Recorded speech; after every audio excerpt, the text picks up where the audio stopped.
Di video yang kemarin nih, pas aku baca komentar para netizen tuh kayak yang ini nih.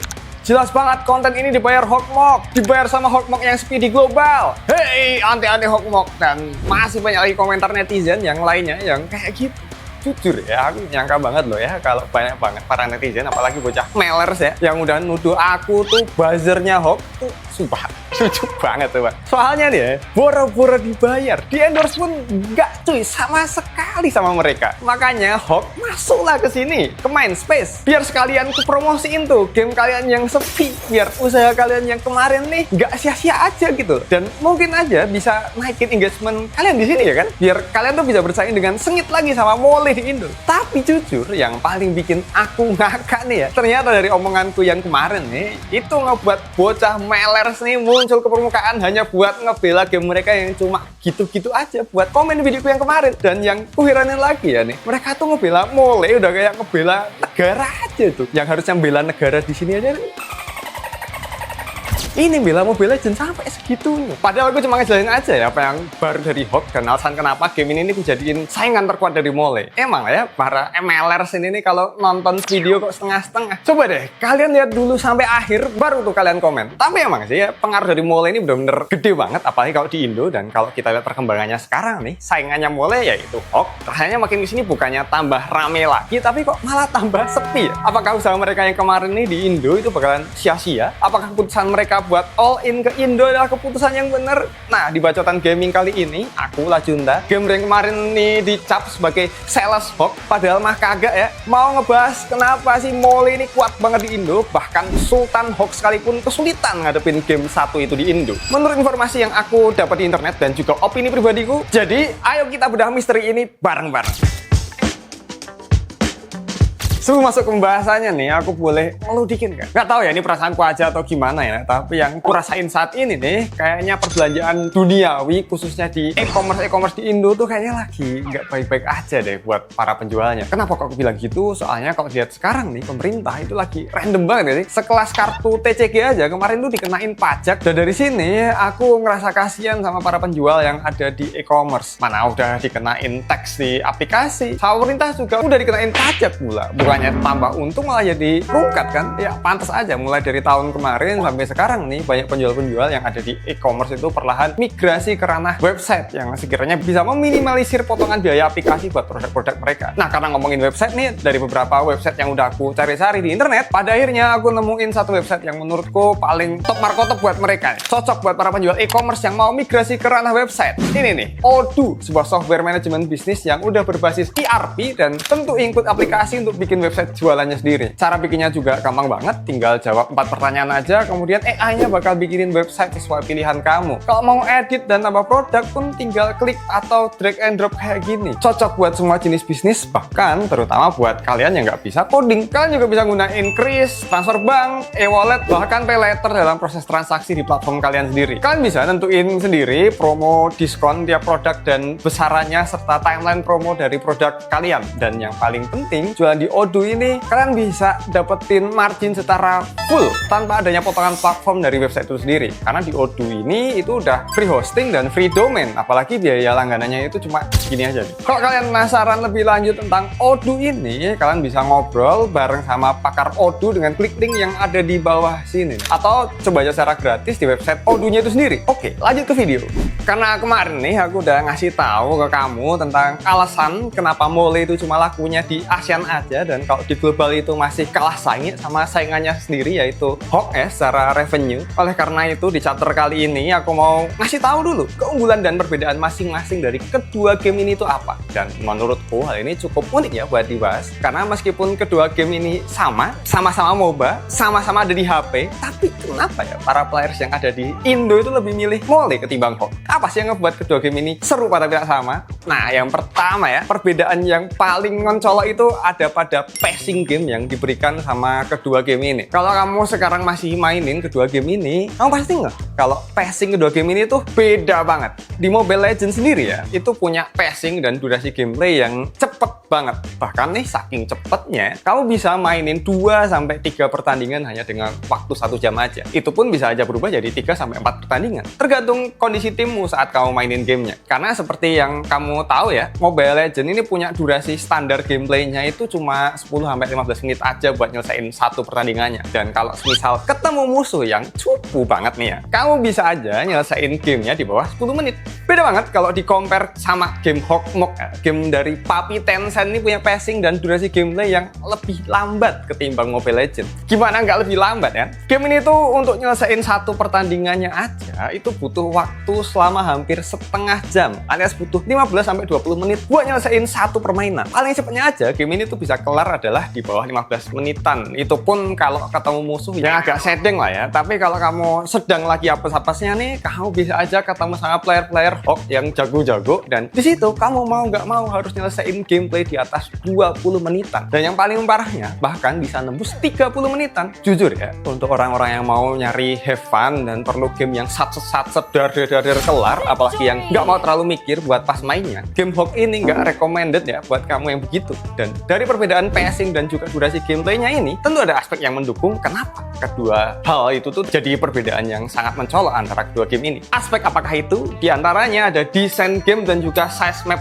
yang dari kedua game ini itu kerasa beda banget. Sebelumnya buat kamu yang masih belum tahu sama desain game itu apa, jadi setiap game yang ada di dunia ini itu punya aturan dan sistem permainannya masing-masing. Jadinya di dalam game itu bakalan munculin karakteristik tersendiri yang ngebuat game itu tuh berbeda satu sama lain. Mungkin secara gampangnya desain game ini adalah game ini dibuat untuk konsumen market yang seperti apa dan keunggulan apa yang dijual dari game itu yang bisa dibilang khas dari game itu sendiri. Nah, di Mobile Legends sendiri itu desain gamenya cepet karena mapnya yang ada di sini tuh punya skala yang lebih kecil daripada milik Hok. Bukan bermaksud mengecilkan Mole ya, tapi kalau kita bandingin secara real perbedaan skala map antara Hok dan juga Mole, di Mole itu cuma ada 6 creep hutan dan itu pun udah termasuk monster buff. Sedangkan kalau di Hok nih punya 8 creep hutan yang udah termasuk golem. Tentu dari kuantitas jumlah monster aja udah beda kan antara kedua game ini. Nah, dari perbedaan ini itu ngebuat desain game antara keduanya itu jadi saling berbanding terbalik. Game Mole sendiri karena punya skala map yang relatif standar pada umumnya MOBA dan jumlah monster yang terbilang cukup terjangkau buat pace yang cukup cepat, jadinya game ini tuh cocok banget buat orang yang nggak ingin lama-lama mainin game MOBA dan dengan orang-orang yang pede banget sama skill bermainnya. Beda kalau sama Hok yang gara-gara punya skala map yang terbilang lebih luas, ini ngebuat gamenya itu jadi punya tempo permainan yang lebih lambat. Karena jalan dari satu lane ke lane yang lain aja itu ngebutuhin beberapa waktu buat bisa tiba di sana. Meskipun di game ini udah nyediain fitur teleport, tapi tetap nggak membuat game ini jadi lebih cepat Mole. Terlebih lagi beda banget sama Mole yang ngandelin skill perorangannya. Di Hok sendiri skill individual atau yang bisa disebut mikro itu nomor 2. Yang nomor 1 ini adalah kerjasama dan strategi tim, alias aspek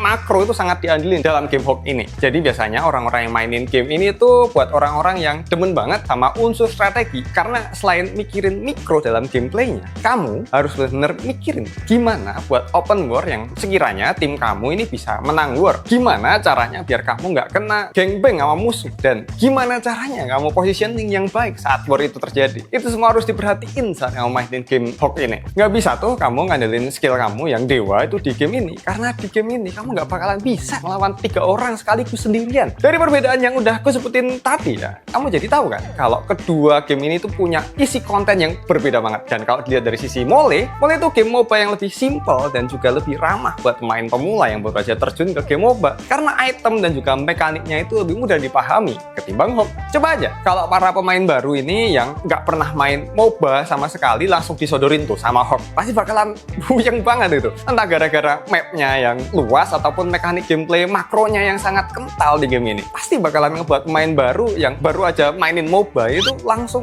enek dan gak lagi deh buat mainin game Hok lagi.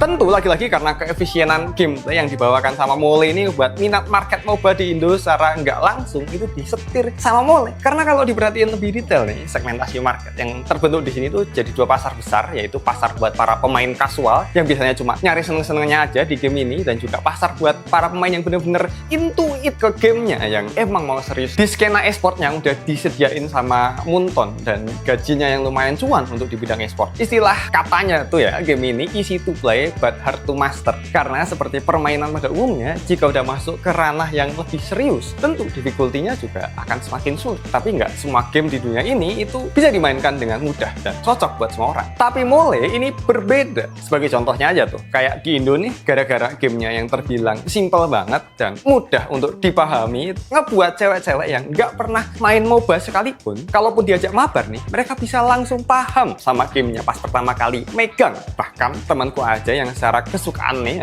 itu kurang suka sama Mobile Legends. Tapi kalau semisal di tongkrongannya, teman-temannya yang lain ngajak dia buat mabar, dia masih bisa ikutan mabar dan masih bisa have fun bareng sama yang lainnya. Karena ya emang se-friendly itu game ini buat para player baru. Apalagi gara-gara gamenya yang cepet tuh ngebuat orang-orang yang kayak lagi jaga warung ataupun lagi gabut nunggu kerjaan gitu, game ini tuh jadi solusi bagi mereka yang ingin ngabisin waktu luang kalau waktunya pas lagi mepet banget. Makanya alasan game MOBA lain yang masuk ke Indo itu kenapa selalu gagal bukan karena game kompetitornya ini yang kurang bagus atau gimana ya, tapi gara-gara pemain MOBA yang di sini udah terlalu nyaman sama kesimpulan gameplay yang ditawarkan sama Mobile Legends. Yang mana itu kalau diumpamain nih ya, para pemain MOBA di sini tuh kayak kucing dan Mobile Legends tuh kayak catnip. Yang mana pas disodorin sama catnip nih ya, dia bakal langsung nge-fly dan kecanduan sama barang yang namanya catnip ini. Dan hal itu kurang lebih terjadi serupa sama hubungan Mobile Legends dan juga para playernya yang ada di Indo ini. Tapi coba deh, menurut kamu, apakah hubungan dari Moonton dan juga para playernya yang ada di Indo itu saling berkaitan atau cuma hubungan satu arah aja?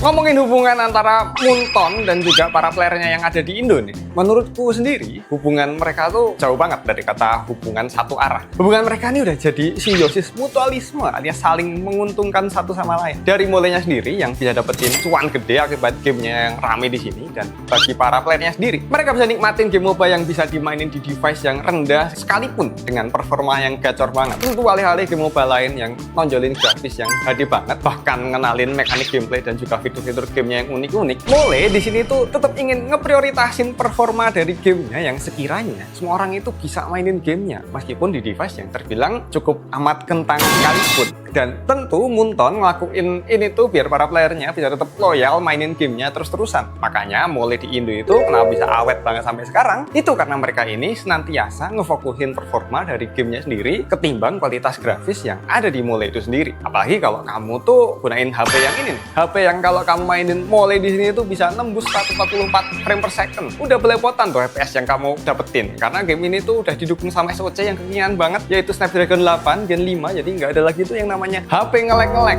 Terlebih lagi dengan resolusi layar yang udah 1,5K ngebuat pengalaman bermainmu jadi tambah mantep lagi. Kamu bisa lihat detail tekstur secara jelas dan juga jernih dari game yang kamu mainin. Jadi nggak usah nunggu-nunggu lagi, langsung dicek aja link yang kutaruh di sini nih. Siapa tahu sekarang lagi diskon parah. Nah, lanjut pembahasan. Moonton nih tuh lebih ngutamain kebutuhan pasarnya dulu ketimbang ego buat bersaing bagus-bagusan grafis yang ada di game MOBA lainnya, terutama game Hawk. Jadi meskipun Hawk ini punya grafis yang lebih bagus ya ketimbang Mole, tapi kalau nggak bisa berjalan di device yang ketat, player Indo langsung no. Karena kalau dianalogikan ya, gara-gara aspek device itu, perbedaan ekosistem antara Mole dan juga Hawk di Indo itu kayak sepak bola dan sepak takraw mungkin ya. Sama-sama main bola yang ditendang, tapi cara nendangnya beda. Yang mana sepak bola di sini itu dikenal bukan dari cara yang ini loh, permainan sepak bola, bukan kayak benar-benar dituntun banget gitu, tapi emang udah grassroots aja di Indo, gara-gara banyak yang mainin permainannya. Tapi kalau sepak takraw sendiri itu di sini ya kayak niche banget nggak sih? Karena hanya beberapa orang aja yang benar-benar mau mainin gamenya. Kalau nggak buat orang yang suka-suka banget, ya cuma aja yang mainin game ini. Dan kasus ini kurang lebih sama dengan yang fenomena yang sedang dialami sama Mobile Legends dengan Honor of Kings. Orang-orang yang mainin Hawk di Indo, kalau nggak yang emang benar-benar suka ya sama gamenya, mereka pasti orang yang emang udah komit buat gabung ke skena e-sport yang ada di sana. Apalagi prize pool yang ditawarin tuh juga lumayan gede banget ya. Sementara Mole sendiri itu nggak pernah nyodorin gamenya secara frontal buat ngepromosiin gamenya biar dimainin sama player-player baru. Biar ekosistem dirinya aja yang narik player-player baru ini ke game mereka. Karena lagi-lagi ekosistem yang udah mereka bangun nih, terlebih lagi di Indo itu sekarang udah menjamah kemana-mana. Dan itu semua bukan hanya sekedar hasil kerja keras Moonton sendirian ya, yang selama ini udah mereka kerjain. Tapi justru sebagian besar ekosistem itu tumbuh secara natural dari para playernya itu sendiri. Kenapa aku bisa bilang gitu?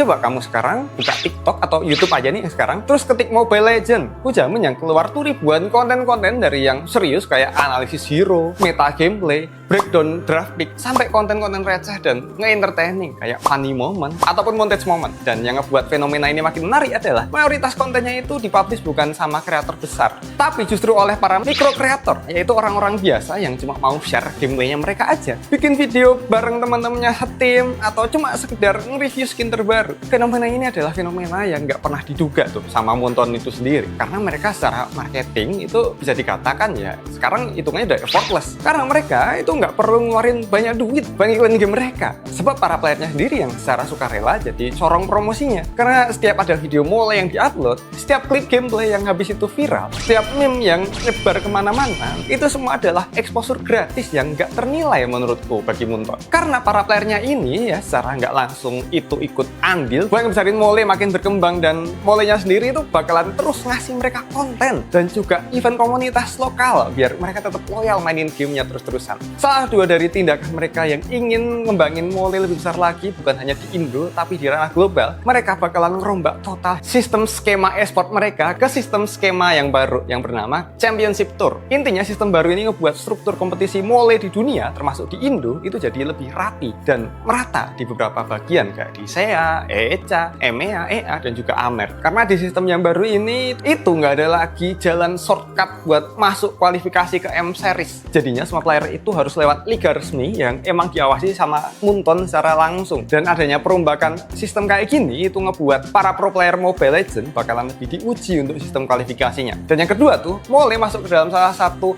cabur e-sport yang ada di event Asian Games Aichi Nagoya 2026. Yang mana ini jadi kesempatan emas buat Moonton biar makin dikenal di ranah global secara resmi dan juga lebih legitimate ya. Tapi jujur dua update yang tadi gue omongin itu tuh emang lebih berasa ke ranah globalnya aja ya, dan ke ranah sistem kompetitifnya. Buat player kasual yang ada di Indo yang mana cuma mau main bentar, have fun terus lock out, perubahan seperti itu nggak terlalu ngaruh lah ke keseharian mereka. Karena seperti yang tadi aku bilang ya, yang lebih berpengaruh pada casual player dari Mole itu adalah kalau semisal Mole nih berhenti update patch biar gamenya tetap jalan di device yang kentang. Karena kalau mereka berhenti nih, mereka bakalan kehilangan fanbase yang susah payah mereka kumpulin. Makanya sampai sekarang mereka selalu berusaha buat gamenya ini bisa dimainkan di HP kentang. Jadi meskipun Mole ini lagi agresif ekspansi keluar mainline-nya itu sendiri, tapi mereka di waktu yang sama juga tetap menjaga sisi defensifnya ini dengan sangat serius. Gamenya harus tetap ringan, tetap cepat, dan tetap bisa dimainkan sama siapapun, pakai LP apapun. Jadi kalau disimpulin, kenapa Mole itu kuat banget? Karena selain dari gamenya yang sekarang udah HD banget,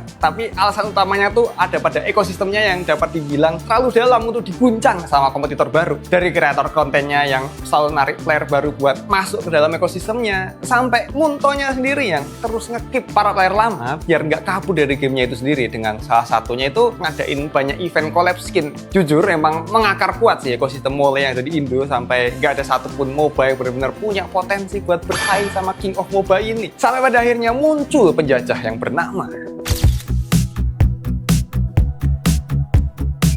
Honor of Kings. Kenapa gue nyebut Hawk ini sebagai penjajah di video kali ini? Karena bukan tanpa alasan. Karena kalau diibaratkan nih ya, Hawk itu sebagai negara Jepang dan Mole ini sebagai Belanda, yang mana menurut sejarah penjajahan dari Belanda itu jauh lebih lama ketimbang penjajahan dari Jepang, sehingga pengaruh yang dibawa sama Belanda itu lebih kerasa dan tertanam sama rakyat Indo ketimbang pengaruh Jepang. Karena kan penjajahannya lebih cepat daripada Belanda, dan itu semua kurang lebih serupa sama kondisi Hawk yang sekarang lagi mencoba menyebarkan pengaruhnya di Indo. Tapi sorry sorry itu saya, ini buat hoax. Masalah utamanya itu bukan dari marketing kalian yang kurang masif atau gimana, tapi dari keputusan awal kalian yang menurutku itu nggak dipikirin secara mateng-mateng gitu loh. Kenapa kok begitu? Jadi gini nih, kamu tahu kan, Indo sendiri itu kan bukan pasar yang netral lagi bagi pasar mobile, apalagi game mobile di dunia. Karena kalau yang kita tahu, kalau di Indo sendiri, game mobile, apalagi genre MOBA, yang paling gacor itu ya jelas Mobile Legends. Bahkan sekarang aja nih, game ini udah jadi kultur obrolan sehari-hari. Bahkan udah jadi identitas anak-anak muda yang ada di Indo itu sendiri. Pas hoax masuk ke Indo tanpa adanya diferensiasi yang cukup menonjol, ya menurutku itu bukan langkah yang berani ya, tapi lebih ke arah nekat kali ya. Analoginya tuh gini nih, bayangin kamu nih sebagai owner warung kopi yang baru mau ngebuka bisnismu, yang tujuannya tentu mau nyari untung, tapi gara-gara ada warung kopi lain yang punya antrian yang panjang banget, pada akhirnya kamu mutusin buat ngebuka warung kopimu bersebelahan sama warung kopi itu tadi. Tentu meskipun kopimu itu punya rasa yang lebih mantep ya, dan lebih murah, bahkan tempatmu mungkin lebih bagus, tapi kenapa warung kopimu ini tetap nggak seramai dengan warung kopi yang jadi sainganmu tadi? Jawabannya ada pada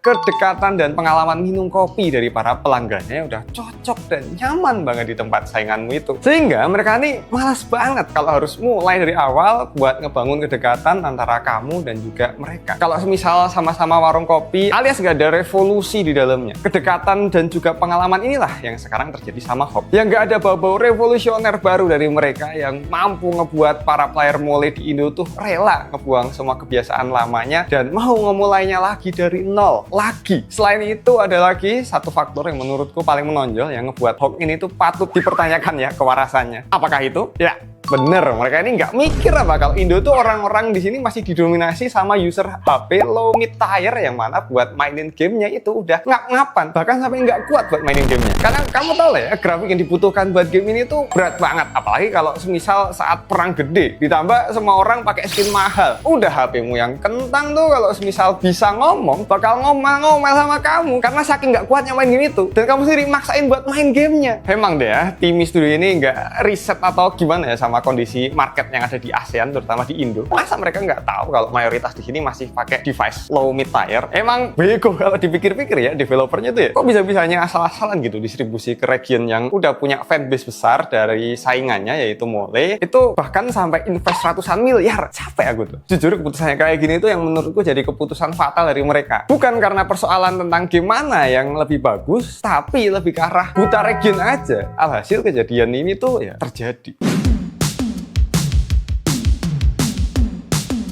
Sebenarnya aku ada solusi nih buat kalian nih, Hawk, ya. Biar game kalian tuh bisa jadi the one and only MOBA yang dimainin sama semua orang, termasuk para player Mole itu sendiri. Apalagi di era yang pas banget nih, katanya Mole yang sekarang itu lagi mau dibeli sama Arab kan ya. Nah, momen ini tuh jadi menurutku bisa jadi turning point buat kalian biar bisa mengambil title King of MOBA dari Mole selamanya. Caranya tuh gampang banget. Kalau Savvy Game Group ini pada akhirnya nggak bisa nge-maintenance Mobile Legends sebaik Munton dan berakhir Mole jadi tambah buruk, kalian tinggal beli IP yang Mole itu sendiri dan gabungin Hawk dan juga Mole itu jadi satu. Jadi sebuah game yang utuh dengan import segala macam mode dan juga hero dari Mole ke dalam Honor of King. Alhasil dari cara itu secara nggak langsung para player Mole ini secara otomatis bakalan ikut berpindah juga ke Hawk juga. Dan jangan lupa juga ya buat ngeganti namanya juga jadi Hall alias Honor of Legends. Setelah itu hapus secara permanen Mobile Legends di segala App Store dan platform lah ya. Dan dengan cara kayak gitu Mobile Legends bakal benar-benar menghilang seketika. Dan kalian nih, Papi Tencent dan Tim Studio, jadi game developer yang menguasai MOBA mobile di dunia.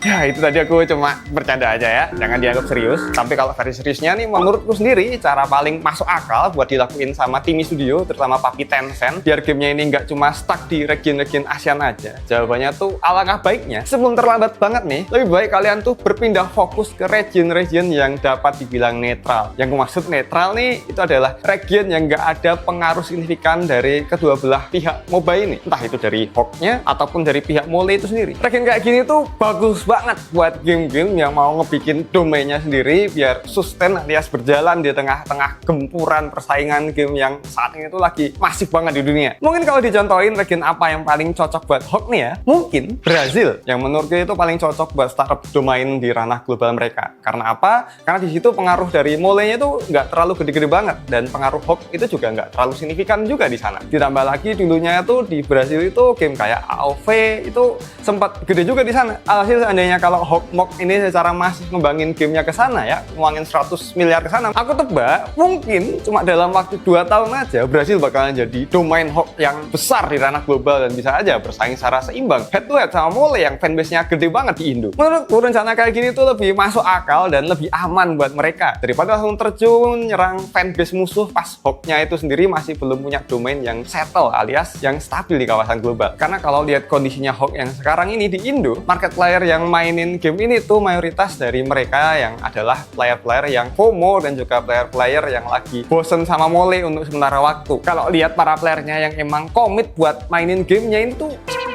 dikit banget di Indo. Palingan yang ngebuat orang-orang ini tetap kekeh mainin gamenya kalau nggak yang bener-bener suka sama gamenya, atau ya karena mereka emang mau ngincer ke ranah e-sportnya aja. Karena cuan tuh dari laga e-sport yang ada di game ini tuh sebenarnya jauh lebih gede ketimbang punya Mole. Tapi kalau dipersempit ya ke ranah player casualnya sendiri, aku berani bertaruh kalau kebanyakan orang bakalan lebih milih Mole lah ketimbang Hawk. Ya gimana lagi ya kan? Mana udah sama-sama MOBA, habis itu juga passingnya yang lebih lambat ketimbang Mole, apalagi mekaniknya yang lebih rumit tuh bikin ini game jadi secara kasual kurang menarik, bahkan nggak diminati sama player MOBA yang ada di Indo karena nggak ada unsur revolusioner di game ini tadi. Dan aku nyebutnya game ini tuh bukan jadi MOBA yang bakal bisa nyaingin ML di ASEAN, tapi cuma bisa jadi game nomor 2 lah ya setelah Mobile Legends di Asia Tenggara. Dan itulah pendapatku tentang Hawk yang makin kesini bukannya makin pada gede, malah sebaliknya ya, jadi makin merosot tuh, bahkan udah kayak harga rupiah ke dolar merosotnya, sampai udah nggak mungkin lagi bersaing sama Mole secara head to head. Nah, buat yang belum nonton videoku yang kemarin aku dituduh jadi buzzer Hawk nih, ditonton videonya ada di sini. Dan kalau kamu masih penasaran kok ML di Indo tuh masih bertahan sampai sekarang, bisa tonton videoku yang ini. Kalau kamu gamer sejati, tonton dua-duanya dan jangan lupa klik produk yang udah aku taruh di sini, sama sekalian jadi member.